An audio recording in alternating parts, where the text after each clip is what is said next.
LinkedIn presents.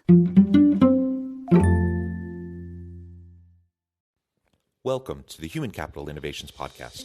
We're your source for personal, professional, and organizational growth and development, where we share original research, explore industry trends, and interview executives and thought leaders from across the globe.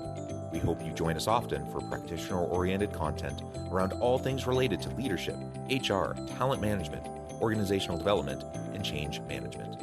Maximize your personal and organizational potential with Human Capital Innovations Podcast.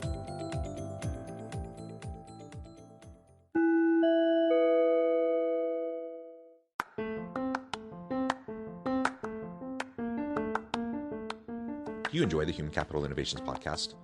Enjoy ad-free listening by going to the Patreon page, and please consider contributing even at the producer or sponsorship level. And please leave a review. Thank you for your support.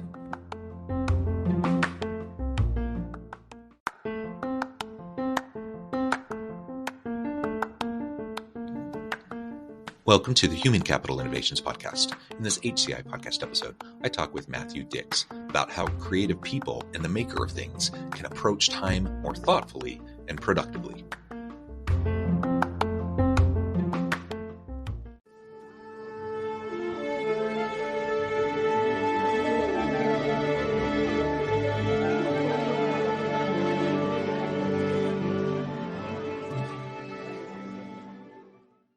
Matthew Dix, welcome to the Human Capital Innovations Podcast. Thank you very much. It's an honor to be here. It is a pleasure to be with you. You're joining us from Connecticut. I'm south of Salt Lake City in Utah. And today we're going to be talking about how creative people and the maker of things can approach time more thoughtfully and productively. And I love the way you framed that up for me as we were preparing for the episode. You sent over some materials. Like, that is a wonderful way to think about creativity and to think about how we utilize time and resources to help individuals, teams, and organizations be better and do more cool stuff. So that's what we're going to be exploring together, and I'm really excited for the conversation. As we get started, I wanted to share Matthew's bio with everybody. Matthew Dix is the author of Someday is Today and 9 other books, a best-selling novelist, nationally recognized storyteller, and award-winning elementary school teacher. He teaches storytelling and communications at universities, corporate workplaces, and community organizations. Together with his wife, he created the organization Speak Up to help others share their stories. They also co-host the Speak Up Storytelling podcast. He lives in Connecticut with his family, and you can find more about him at www.matthewdix.com. Pleasure to have you, Matthew. Anything else you would like to share by way of your background, personal context, anything you'd like to highlight before we dive on into the conversation? No, we have talked about my past far too much already. Let's move forward. Sounds great. All right. So why don't you start by telling us just a little bit more about the creatives? When you talk about creative people, the maker of things, what do you mean by that? I think a lot of people have in their mind kind of this preconceived notion of what it means to be creative, artistic, innovative. What do you think about those terms, and how does that relate to the common workplace? Well, I tend to think it's anybody, really. And that's sort of an idea I'm hoping to get people to buy into. You know, I was consulting with a woman who is looking to be more productive in her life, and her creative pursuit is gardening. She's always wanted to have a garden in the backyard. And, you know, I think a lot of people would see a vegetable garden as not an artistic pursuit. And I see it as, you know, supremely artistic. Like, you're going to dig in the soil and make things that you will eventually eat. I think that's kind of extraordinary. But I think so often we look at that versus a novelist or a sculptor or someone who's building a business, and we see them as very different. And I just think it's the pursuit of the passion that you have in a meaningful and purposeful way, with an acknowledgement that there is a sort of a horizon that we're chasing, that we should set some goals, that we should know where we're going. And maybe that horizon isn't so defined, so we allow ourselves a little flexibility along the way. But, you know, I just don't think we should judge what we see as creative as any less than, you know, another person's creativity. Another client of mine actually heard what she wants to do right now is watch all the movies on the Criterion channel with her husband and then have conversations after each one. And she said, I feel kind of embarrassed to tell people that that's sort of my mission right now. And I said, that sounds like a beautiful mission. Let's figure out a way to make that happen in a meaningful and purposeful way, and then charge forward and do it. So you might be building a business, or you might be sculpting a brilliant, piece of architecture, or, a statue, or you might be a novelist like me, or a storyteller. Whatever you're doing, I think you're making things if you're sort of putting something into the world that didn't exist previously. Yeah. And I completely agree with that framing. While I don't always think of myself, or haven't traditionally always thought of myself as a super creative person, I'm not super artistic. I do write a lot. I like writing, but I'm not like a creative writer. I don't write stories. And so in my mind, especially, I don't really think that way today, but in the past, I found myself falling into those common societal narratives around what creativity is. And it was really wonderful when I remember when the first time I really started to kind of break that framing and think about it in the ways you're describing. It was probably, I don't know, 15 years ago or so. And I'm like, well, wait a minute. I'm musical. I sing. I play some instruments. I really love music. That's definitely creative. I do a lot of writing. It tends to be more practitioner based, business related writing, but I do a lot of writing. That's pretty creative. I do things, I didn't do it at the time, but I do things like this podcast. That's creative. I do entrepreneurial stuff. That's creative. Like, you're doing a lot of things to stretch, to stretch the muscles, to build the muscles around creativity and innovation. And I think we sometimes sell ourselves short if we fall into these societal narratives around, well, I'm not a painter, so I'm not creative. No, we all can be creative. And in fact, there are ways we can develop our creativity skills and do more creative stuff and put ourselves in environments where we can be more creative and innovative. But we have to first recognize that we have that potential. Yeah, you're right. We sell ourselves short all the time. And a lot of times what we do is we don't recognize that what we're doing, other people can't do. So like if I leave the room I'm in right now and walk into my living room, it's beautiful. Like every item in my living room was chosen by my wife with great specificity. And I would never be able to make a room look as beautiful as she has. And yet if I asked her, is this an act of creativity? I think she would probably say no. She would just say, I bought things that work well together. And so the idea of selling yourself short, I can't do what she did to bring such joy and happiness to me every day I walk into that room. And yet she probably doesn't consider it the most creative act in her life. And I see it as supremely creative. Yeah, absolutely. So if we connect this idea of being a maker of things, being creative in a more inclusive definition of that, and then we connect that with doing things thoughtfully and increasing productivity. Productivity is not something that a lot of people often associate with creativity either, by the way. A lot of times we think about efficiency and productivity and we're like, that's not creative. That's just like process or whatever. But in fact, it's another realm where you can become more thoughtful and more productive as you lean into your creativity. Sometimes it's because of process. Sometimes you come up with a really cool new way to approach something that saves you time and you can do it better, faster, or whatever. But talk to us a little bit more about how you think about creativity as it relates to, how you approach time more thoughtfully and productively. I think one of the struggles that especially creative people have is that so often the act of creation, the act of making something, is viewed as sort of precious and lovely and sort of, this ornate thing that should be treated well. So I meet writers who tell me they can only write between the hours of 10 and 2, and they really like a coffee shop with some smooth jazz and a cappuccino. And, I remind them that there were soldiers in the trenches of World War I wearing gas masks, bombs exploding overhead, and they literally had notebooks that they were scribbling in, hoping that if they survived the battle, this might be published someday. The fact that you need a coffee shop to write is strange because people were writing long before coffee shops existed, and yet somehow, they managed to accomplish that goal. But what happens, I think, with creative people, like that woman actually with the garden, she sort of pictured it as, I need a weekend to begin this project, and I can't find a weekend.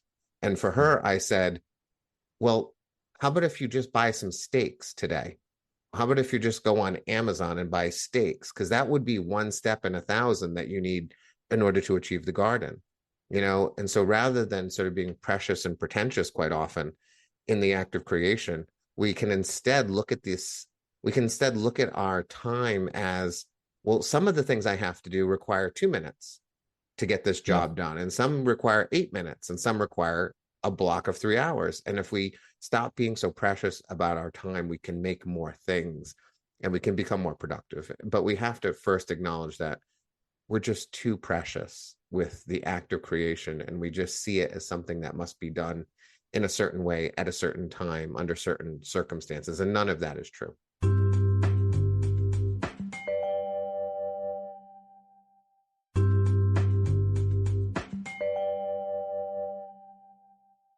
Yeah, and I totally get where people are coming from if they kind of have their method, right, to get into the creative flow, and that's been successful for them in the past, and so they think I need to recreate that over and over again in order for me to function. I get that. I get why people have that approach, but there are a lot of ways you can get into a flow state and do creative stuff, and don't sell yourself short again. Try different things out, and I think you'll find that sometimes it is the coffee shop, but maybe you'll find that there are other times of day where you have a different kind of creativity that comes to you, or if you're in a different context, it triggers something different, and you're able to do some cool stuff. So yeah, again, don't sell yourself short. And I like your approach with the gardener.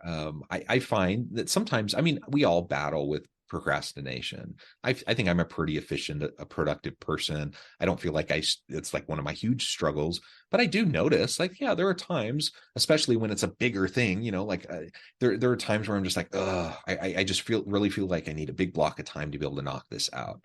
But if I can take a step back and realize, there really are, there's the big part of it, but there are also like little steps. And maybe today I'm just going to do steps 1 through 3. It's going to take me half an hour. I can do that. And I'm just going to do it.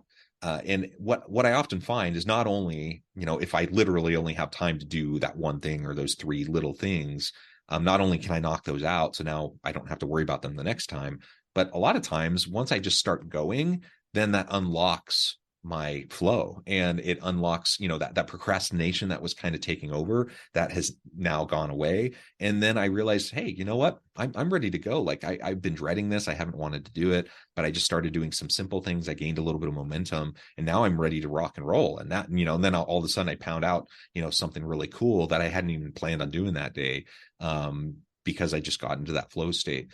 And yeah, you never know when those opportunities are going to arise, and you don't want to sell yourself short and, kind of set yourself up for failure because you're creating too many conditions under which you can be creative.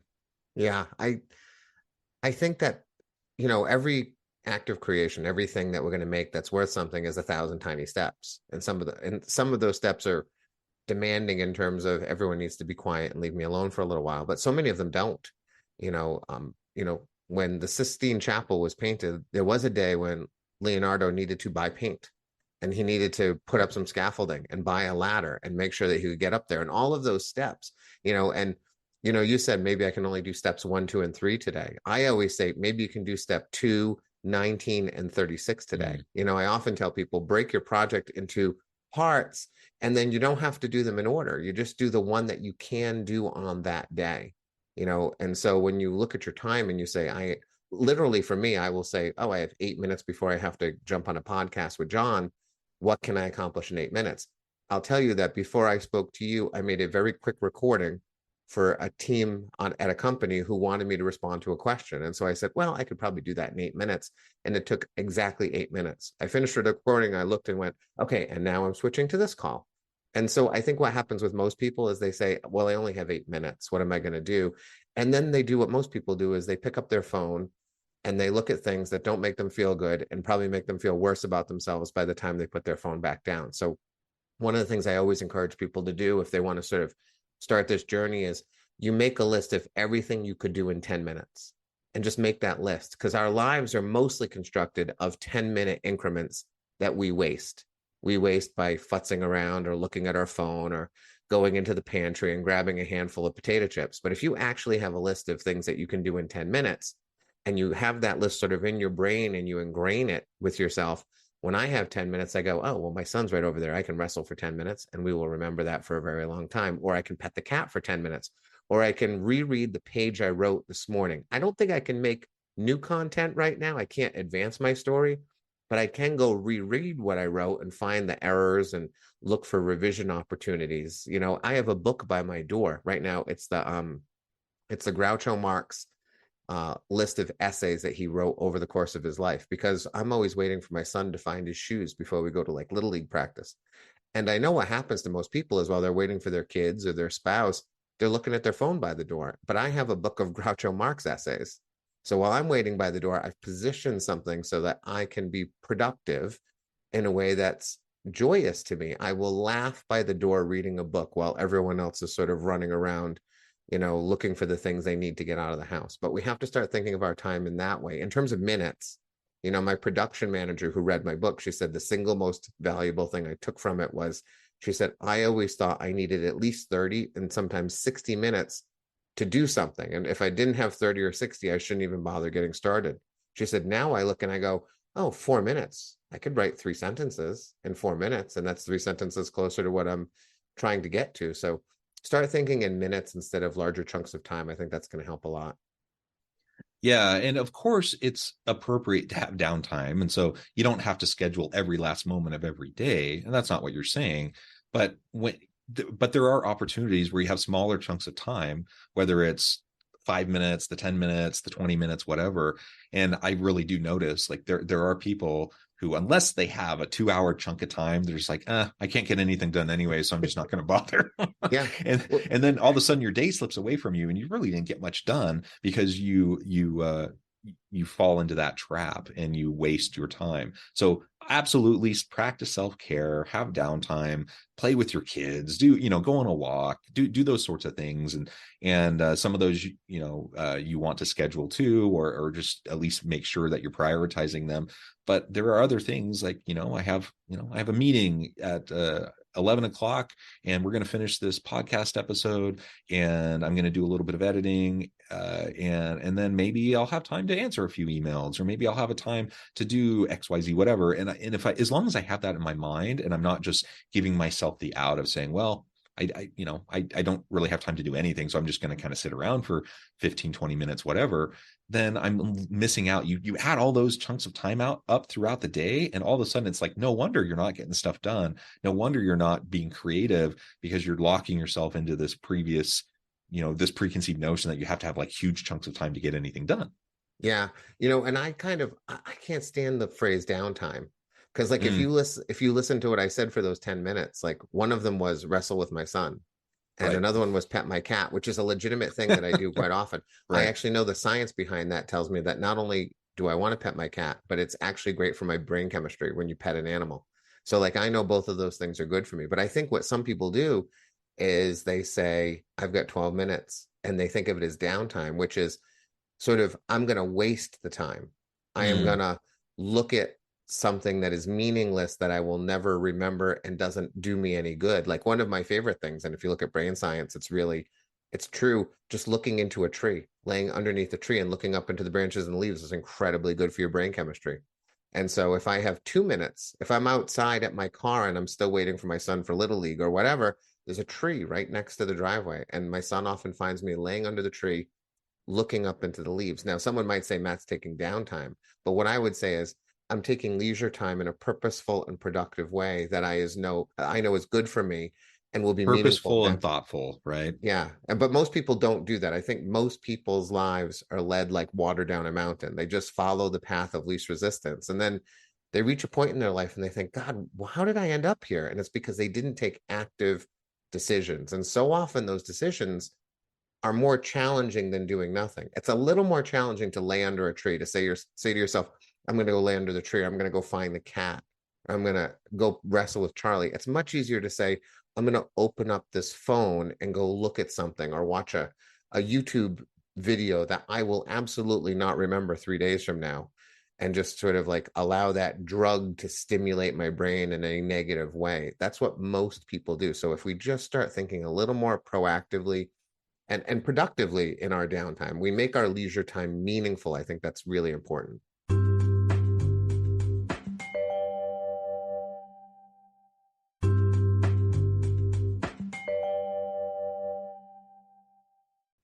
Yeah, I like being thoughtful and seeking meaning And you're absolutely right. I love the idea of laying beneath a tree and looking up. That is fantastic. Or staring up at the clouds. Or I live around a bunch of mountains, and one of my favorite things is just look out the window and just look at the mountains. Any of those things. Or it literally doesn't even need to take 2 minutes. Like you can literally practice deep breathing and just some breath work, 30 seconds, and you can do like a mental reset. And like those are very thoughtful, purposeful types of things, whether you use the term downtime or whatever you want to call it.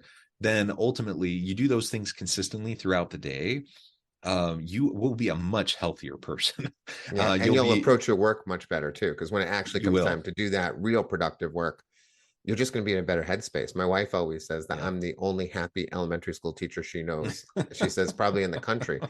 And I say, I just relentlessly cultivate positive brain chemistry and a degree of optimism. And I think that helps me enormously. And I frankly don't think it takes very much other than saying to yourself, I believe that these small incremental changes over the course of time will add up to something, in the same way that when I write a novel, I know I have to write about 100,000 words. So if I write 3 today, well, I don't have to write 100,000 anymore. I get to write a few less than that. And so incremental progress over time equates to extraordinary things.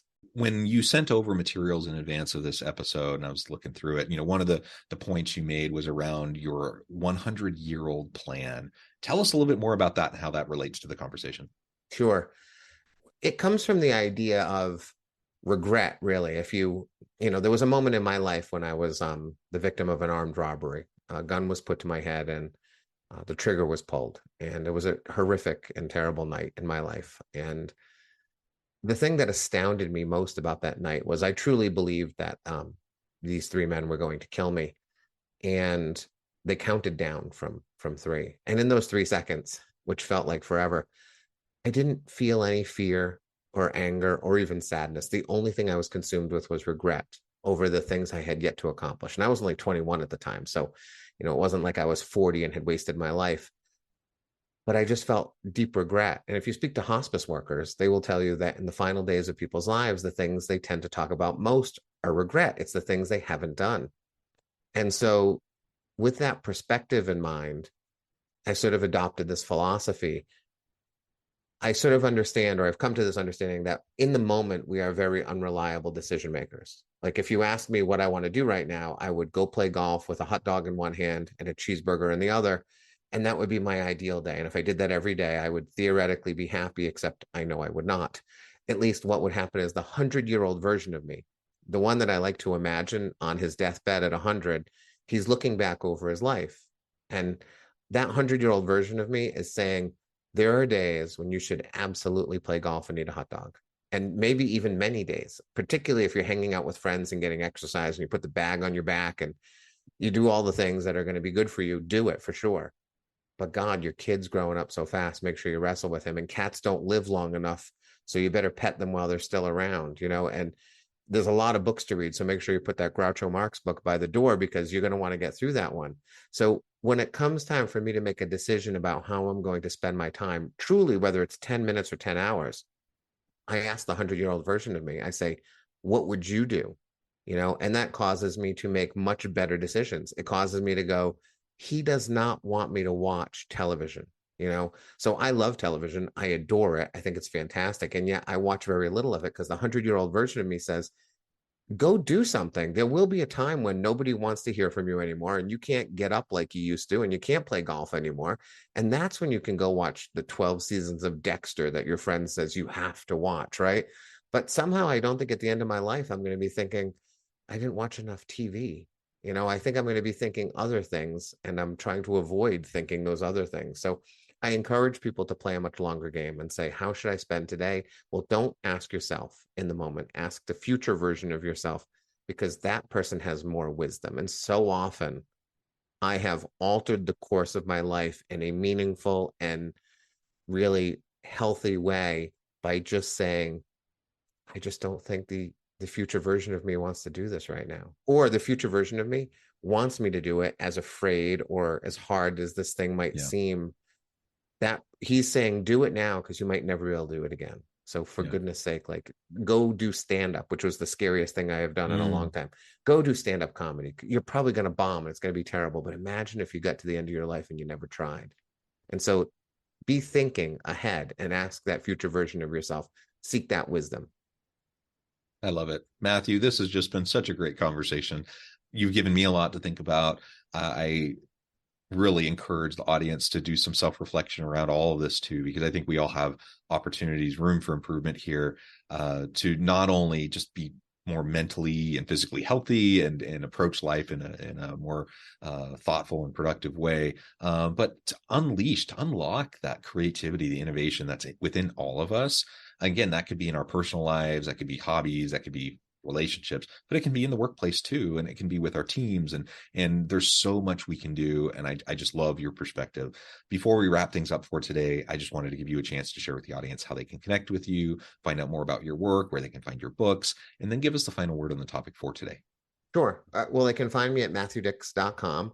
Yeah, I also teach storytelling quite a bit. So if you go to storywordymd.com, you can find lots of resources there and courses that I teach and things like that. So if you want to tell better stories, I think that's a wonderful way to sort of capture the time that we're talking about and sharing it with other people. So those two places are pretty good places to start. You can find my books wherever you get books. So that's not very hard.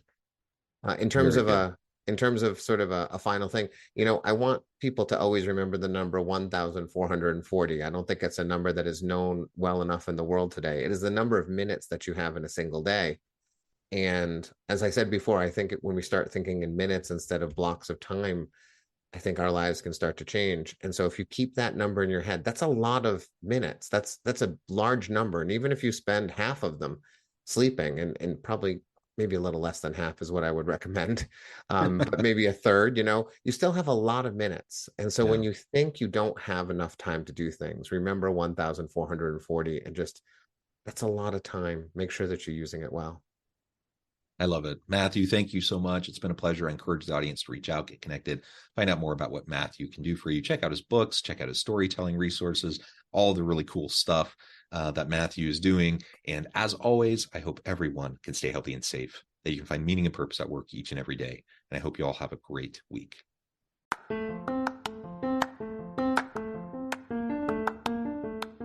you enjoy the Human Capital Innovations podcast?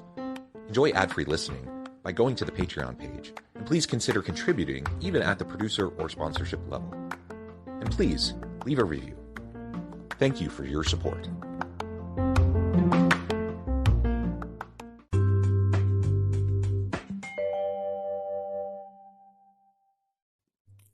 Thanks again for joining us for this episode of the Human Capital Innovations podcast. I hope you stay healthy and safe and that you have a great week.